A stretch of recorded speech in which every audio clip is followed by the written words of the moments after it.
What if one of the oldest stories we have is actually a blueprint for our digital future? Today, we're going to dig into the story of the golden calf and connect some dots that you might not see coming. So let's just jump right in with a big question. What if that story, the one about a golden idol from thousands of years ago, what if it's not just ancient history? What if it's actually a recurring pattern that helps explain what's happening at the intersection of AI, surveillance, and a totally new kind of digital money? It's a really bold idea, I know. So let's break it down. All right, here's our game plan. First, we're going to look for a hidden pattern for control. Then, we'll dive into the original golden calf story, see how that symbol became a modern idea, and then, this is the key part, apply that ancient blueprint to AI and digital currencies. And we'll wrap up by looking at how we can navigate what might be just around the corner. Okay, first up, a pattern for control. The whole idea here is that the golden calf story is way more than just a simple lesson about not worshiping idols. It's really a case study in how systems of control get built, especially during times of huge uncertainty and transition.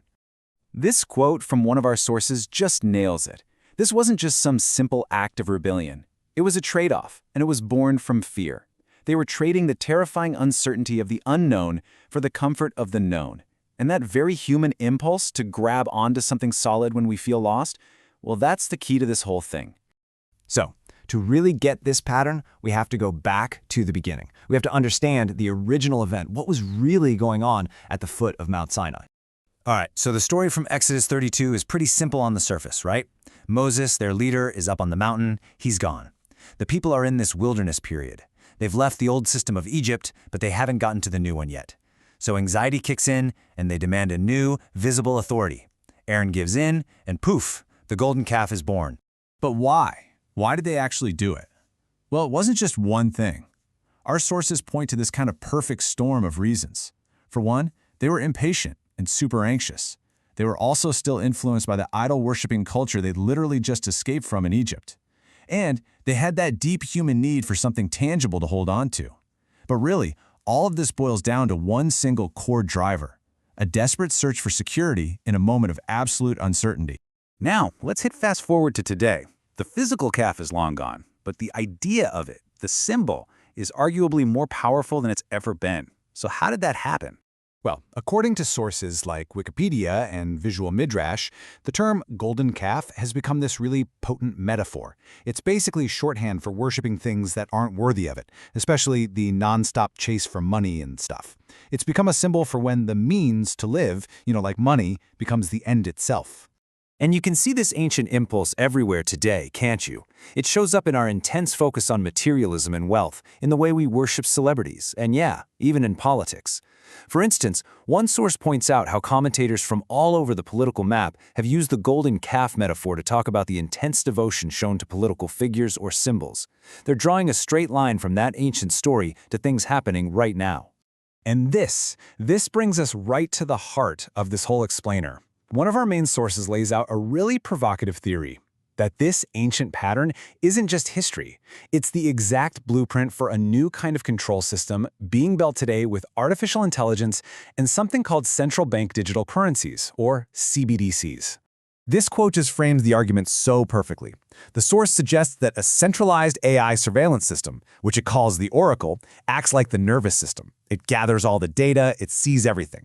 And the new digital currency, the CBDC, is the circulatory system. It controls the flow of resources based on whatever the nervous system is saying. And according to this framework, building this kind of system always follows a specific two-step sequence. Step 1, consolidate the Oracle. You centralize the source of truth, the authority that tells everybody what's real. Step 2, integrate the economy. Then you make access to the economy, the ability to buy and sell, depend on whether or not you comply with the Oracle's version of reality.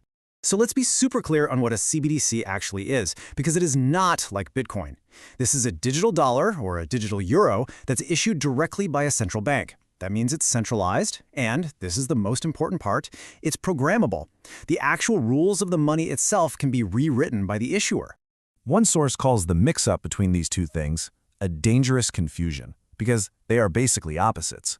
Where crypto is decentralized, a CBDC is controlled by one single entity. That means your transactions could be frozen. It means the money could be programmed to expire, or to only be spent on certain things. The difference isn't just a technical detail. It's a fundamental change in power and control. And there it is. That's the line that connects the two systems. The AI oracle gathers data and interprets your behavior, your opinions, your level of compliance. The CBDC then becomes the tool of enforcement, automatically responding to whatever the oracle has decided about you. That's the model being proposed. The source then makes this really direct link to biblical prophecy, specifically from Revelation 13, which talks about an image that speaks and a system where you can't buy or sell without a mark. Now, the argument is that for centuries, people thought this had to be a metaphor. But now an AI oracle that can synthesize all this data and generate authoritative statements is, in the source's view, a literal technical fulfillment of an image that speaks. So, if that's the framework, what does a real-world response even look like? This last section is all about navigating the wilderness, that tricky transition period between the old system and whatever is coming next. Just like the Israelites were in the wilderness between Egypt and the Promised Land, the source argues we're entering a very similar period of transition right now. And just like back then, it's at the beginning of this uncertain time that the new control system, the new golden calf, is offered up as the solution to all our anxiety. So what's the answer? Well, according to the source, it's not to panic. It's to be a practical navigator. It's about reducing our reliance on these fragile centralized systems by building local alternatives, things like trade networks and real-world skills. But the most important step is that last one, building your own map. Your own framework for making sense of the world, so you never have to outsource your sense of what's real to some centralized oracle.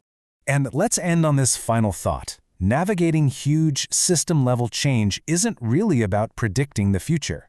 It's about seeing the patterns clearly enough to start building alternatives before you desperately need them. And if you look at it that way, the ancient story of the golden calf isn't a prophecy of doom at all. It's a warning. It's a map of a pattern that keeps repeating. And the only question it leaves us with is, what are you building?